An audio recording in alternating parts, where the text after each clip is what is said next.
प्राप्त करने की इच्छा मानव मात्र की होती है। सुख प्राप्त करना चाहते हैं तो वह सुख बाहर की वस्तु नहीं है। सुख अंतर में धंसने से होगा। जब हम बाहरमुखी बने रहेंगे, चंचलता बनी रहेगी, मन चंचल रहेगा, तब हम उस सुख को नहीं प्राप्त कर सकेंगे। सुख को जो प्राप्त करना चाहते हैं, इसके लिए भक्ति करने की आवश्यकता है। भक्ति जो कोई करते हैं तो उनका जीवन सुखमय हो जाता है। भक्ति करें तो किनकी भक्ति करें?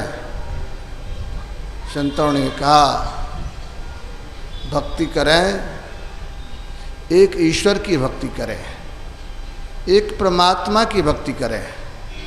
वो परमात्मा सर्वव्यापी हैं, सब जगह हैं, सुख स्वरूप हैं।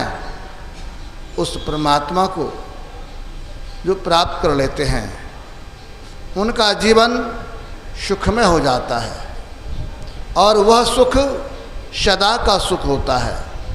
उस सुख में किसी तरह का कोई परिवर्तन नहीं होता है। उस सुख को प्राप्त करने के लिए हमें अपने आप को इस नवद्वार से ऊपर उठाना पड़ेगा।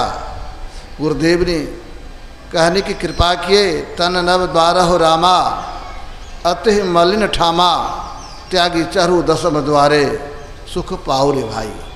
आप सुख चाहते हैं तो अपने आप को इस नवद्वार से, इस पिंड से ऊपर उठाइए, ब्रह्मांड में लेके चलिए। जिसको हमारे गुरुदेव ने कहा 10वें द्वार में चलिए।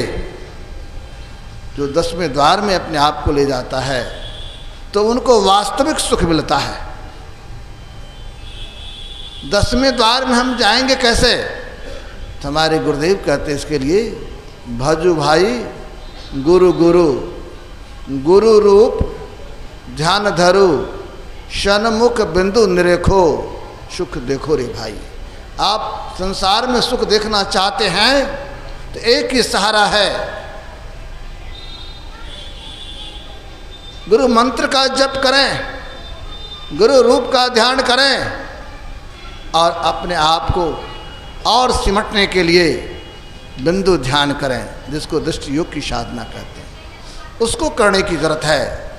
और जो बिंदु ध्यान करते हैं, जिनकी दृष्टि टिक जाती है, स्वतः अंधकार से प्रकाश में जाते हैं और वहाँ उनको उस परमात्मा शब्द यानी ब्रह्मनाद सुनने को मिलता है।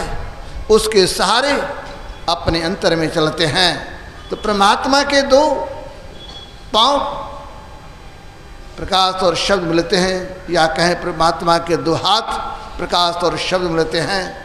उनका परम कल्याण हो जाता है, उनका जीवन सुखमय हो जाता है। इसी काम को करने के लिए मनुष्य का शरीर मिला है। तो हमें चाहिए संसार के कर्तव्यों को करते हुए परमात्मा भजन करते रहें।